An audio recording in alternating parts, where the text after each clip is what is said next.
శ్రీమాత్రే నమః. మకర రాశి వారికి ఏ విధంగా ఉండబోతుంది ఫిబ్రవరి మాసంలో? మకర రాశికి జన్మంలో బుధుడు ఉండటం, ద్వితీయంలో శుక్ర శని ఉండటం, అదేవిధంగా తృతీయంలో రాహు ఉండటం, షష్టమంలో చూసుకుంటే కుజుడు ఉండటం, పంచమంలో గురువు ఉండటం, ఈ గ్రహ ప్రభావాలు వీరికి ఏ విధంగా ఉపయోగపడతాయి, ఏ విధంగా మనల్ని ఇబ్బంది పెడతాయి, లేదంటే ఏ విధంగా మనకి కలిసి వస్తాయి, ఇవన్నీ కూడా తెలుసుకుందాం. మకర రాశి వారి సహజంగా దైవభక్తి, ఆధ్యాత్మిక చింతన, ఆధ్యాత్మిక ఆలోచన ఎక్కువగా ఉంటుంది. అందరి మీద జాలి, దయ, అభిమానం, ప్రేమ, ఆప్యాయత, అనురాగం ఇవన్నీ కూడా ఎక్కువగా ఉంటాయి అన్నమాట వీళ్ళలో.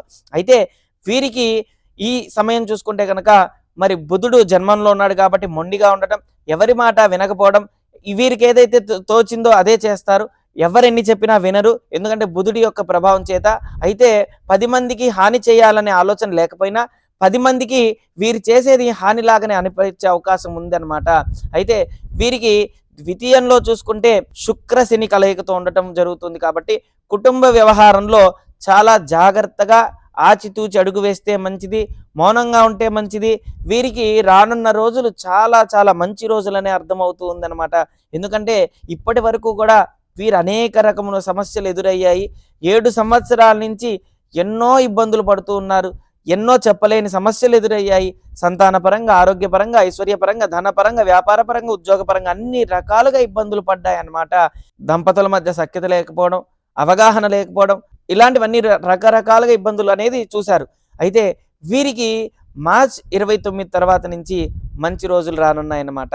వీరికి చాలా మంచి అద్భుతమైన రోజులు రానున్నాయి కాబట్టి చాలా మంచి జరుగుతుంది. అయితే ఇప్పుడు జరుగుతూ ఉన్నప్పుడు ఈ యొక్క మాసంలో మౌనంగా ఉండటం మంచిది, చాలా జాగ్రత్తలు పాటించాలి. ఎందుకంటే శని శుక్ర కలయికతో ఉండటం వల్ల దంపతుల మధ్య సఖ్యత అనేది చాలా మంచిది అన్నమాట. ఈ సమయంలో మనం ఎంత మౌనంగా ఉంటే అంత మంచిది అన్నమాట. సఖ్యత ఏర్పడడానికి చాలా ఉపయోగపడే శుభకార్యాలు ఉంటాయి, అవన్నీ కూడా చేసుకుంటే మంచిది.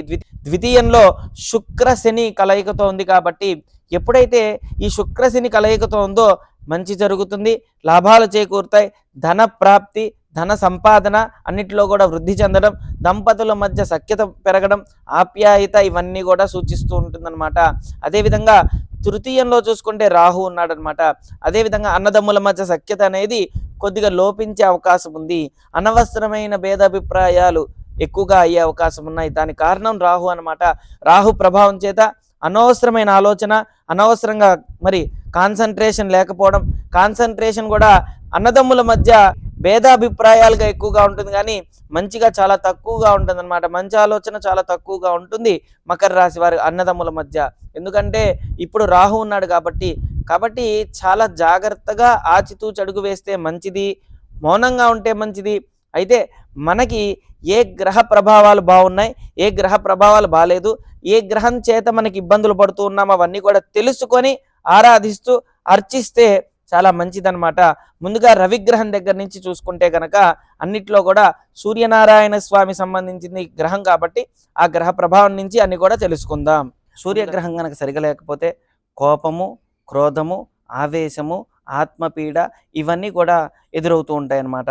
అనుకోని సంఘటనలు ఎదురవ్వడం, అనుకోని ప్రయాణాలు చేయటం, అనవసరమైన మాటలు ఎక్కువగా మాట్లాడడం, వ్యతిరేకత ఎక్కువ ఉండటం, ఎక్కడికి వెళ్ళినా కానీ అవగాహన లేకపోవడం, 10 మంది ముందు కూడా ఎక్కువగా కూడా చిల్లరగా తిరిగే అవకాశం ఎక్కువగా ఉంటుంది. జాతకంలో రవి బాగాలేకపోతే పితృ సంబంధమైన వర్గం నుంచి మనకు సపోర్ట్ లేకపోవడం, తండ్రి నుంచి సపోర్ట్ రాకపోవడం, అదేవిధంగా పితృ సంబంధమైన దోషం ఇవన్నీ కూడా రవిగ్రహం వల్ల తెలుస్తాయన్నమాట.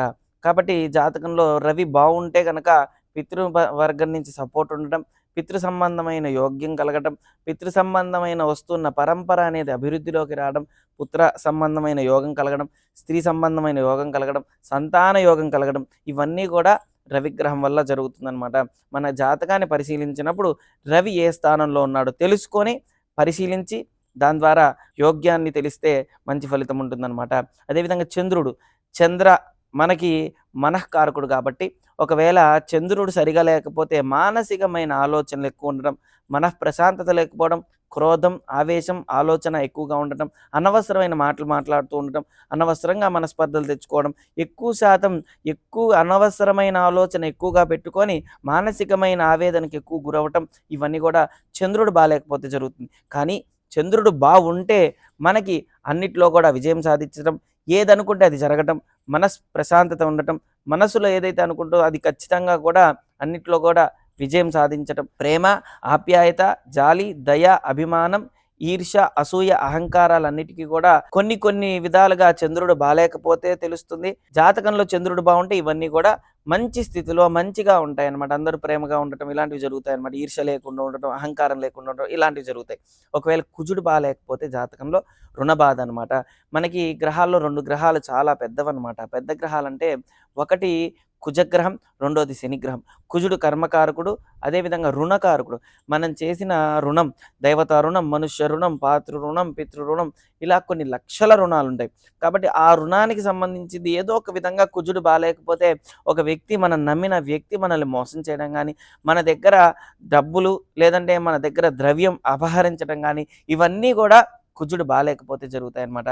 కుజుడు బావుంటే ఏ వ్యక్తి అయితే మన దగ్గర తీసుకోవాలనుకుంటాడో, ఏ వ్యక్తి అయితే మనకి ఇవ్వాలనుకుంటాడో అవన్నీ కూడా మనకి ఇచ్చేసి వెళ్ళిపోయే స్వభావం ఉంటుందన్నమాట. కుజుడు బావుంటే ఇవన్నీ కూడా మనకి మంచి జరుగుతాయి. భూమి సంబంధించిన దానిలో డెవలప్‌మెంట్ ఉండడం, ధన సమృద్ధిగా సంపాదన పెరగడం, ధన సంబంధమైన విషయంలోనే ఎక్కువగా కూడా యోగదాయకంగా ఉండడం, అన్నిట్లో కూడా కుజుడు బావుంటే జరుగుతుందన్నమాట. అయితే బుధుడు బాలేకపోతే ఎక్కువగా కూడా వ్యాపార పరంగా గానీ, ఉద్యోగ పరంగా గానీ అనుకూలత ఉండదనమాట. ఎక్కువగా మౌనంగా ఉండలేకపోవడం, 10 మంది ముందు కూడా కలవకుండా ఉండటం, కోపం ఎక్కువ ఉండటం, ప్రమోషన్ వస్తుంది అనే ప్రయత్నంతో అనవసరమైన ఆలోచనలు పెట్టుకొని అందరితో గొడవలు పడడం, అనవసరంగా గొడవ పడిన దాన్ని ఎక్కువగా కూడా వ్యతిరేకత ఎక్కువ ఉంటుందన్నమాట. కాబట్టి జాతకంలో బుధుడు ఖచ్చితంగా బావుండాల్సిందే. ఎందుకంటే ఒక వ్యక్తి మనకి జాబ్ వచ్చిందంటే వ్యాపారం బావుంటుంది, ఉద్యోగం బావుంటుంది, అన్నిట్లో కూడా డెవలప్‌మెంట్ ఉంటుంది. అదే బుధుడు బాలేకపోతే అన్నిట్లో కూడా వ్యతిరేకత ఎక్కువ ఉంటుందన్నమాట. కాబట్టి బుధుడు బావుంటే వ్యాపారంలో మంచి వృద్ధి చెందడం, వ్యాపార పరంగా మంచి ధన సంపాదన పెరగడం, అన్నిట్లో కూడా లాభాలు చేకూరడం, అదేవిధంగా ప్రమోషన్స్ ఉద్యోగంలో కూడా మీరు చదువుకున్న చదువుకి తగ్గట్టుగా కాకుండా మీ మేధస్సు తగ్గట్టుగా ఉద్యోగం రావడం, మేధస్సు పరంగానే ఎక్కువగా వృద్ధిలోకి రావడం ఇవన్నీ కూడా బుధుడు కారణం అనమాట. అందుకే జాతకంలో ఖచ్చితంగా బుధుడు బావుండాలంటారనమాట. అదేవిధంగా ఒకవేళ గురు బాలేకపోతే ఏం జరుగుతుంది? జాతకాన్ని ఎప్పుడైనా పరిశీలించినప్పుడు గురుగ్రహం చాలా ఇంపార్టెంట్. చాలామంది ఏమంటూ ఉంటారంటే గురుబలం లేదండి అంటూ ఉంటారు. లేదంటే గురుబలం ఉందండి అంటారు. అంటే గురుబలం అంటే ఏంటంటే మంచి యోగదాయకంగా ఉంటుంది. విద్య యందు ఖచ్చితంగా కూడా అన్ని విద్యలు కూడా రాణించగలుగుతారు. విద్య వచ్చిన దానికి వ్యాపారం గానీ, ఉద్యోగం గానీ ఖచ్చితంగా కూడా వచ్చి అన్నిట్లో కూడా డెవలప్‌మెంట్ ఉంటుంది. ధన సమృద్ధిగా సంపాదన పెరుగుతుంది. ధనం అనేది బాగా సమృద్ధిగా ఉంటుందన్నమాట. ఏదైనా సరే జాతకంలో గురువు దృష్టి ఉండాలి, గురు ప్రభావం ఉండాలి. అదేవిధంగా గురువు మంచి మార్గాన్ని, ఆధ్యాత్మికని, దైవ చింతని, దైవ యోగ్యాన్ని, దైవ సాధనని అన్నిటికీ కూడా గురువు మూలం కాబట్టి గురు మంచిగా ఉంటే మంచి జరుగుతుందన్నమాట. ఒకవేళ శుక్రుడు గనక బాలేకపోతే ఏమవుతుంది? బావుంటే ఏమవుతుంది? స్త్రీ సంపాదన, అదేవిధంగా స్త్రీ మూలకంగా వచ్చే ధనం, ద్రవ్యం అంతా కూడా ఒకవేళ శుక్రుడు బావుంటే జరుగుతుంది. అదేవిధంగా ధనమే కాదు అన్నిట్లో కూడా కలిసొస్తుందనమాట.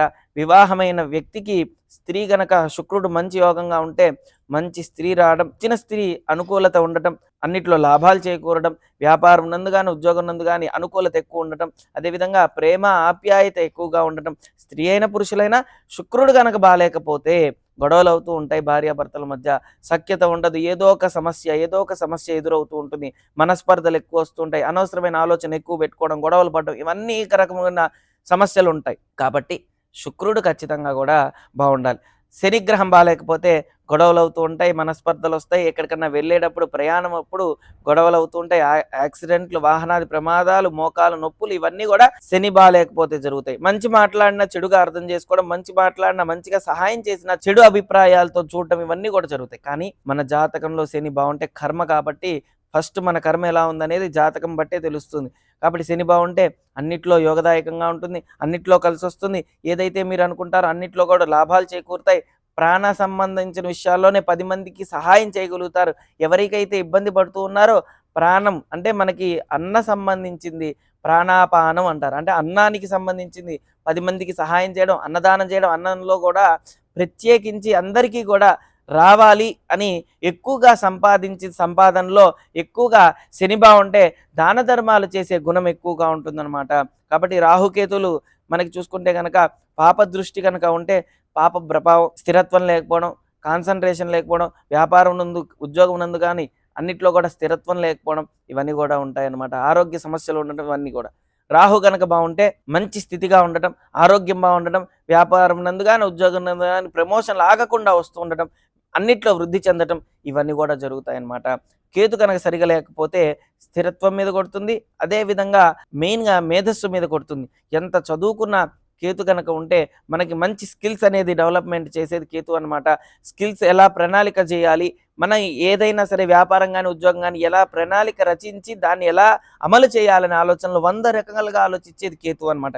కేతు దృష్టి సరిగ్గా లేకపోతే ఎక్కువ వైరాగ్యం, విరక్తితో ఎక్కువగా ఉండటం, అదేవిధంగా అన్నిటికి వ్యతిరేకంగా మాట్లాడడం, ఏ వ్యాపారం చేయాలన్నా వ్యతిరేకత ఎక్కువ ఉండటం, మన మనసులోనే వ్యతిరేకమైన ఆలోచన వస్తూ ఉండటం, ఇది చేస్తే ఏమొస్తుంది, అది చేస్తే ఏమవుతుంది అనే ఆలోచనతో ఎక్కువగా వృధా ఖర్చు చేసే అవకాశం ఉందన్నమాట. కాబట్టి జాతకంలో అన్ని గ్రహాలు మంచి స్థితిలో ఉంటే మంచి ప్రభావం ఉంటుంది. కాబట్టి ముందుగా మనకి ఏ గ్రహం బాగుంది, ఏ గ్రహం బాలేదో తెలుసుకొని ఆచరిస్తే మంచి జరుగుతుందన్నమాట. ఓం శ్రీ దత్తాయ నమః. ఓం శ్రీ దత్తాత్రేయాయ నమః.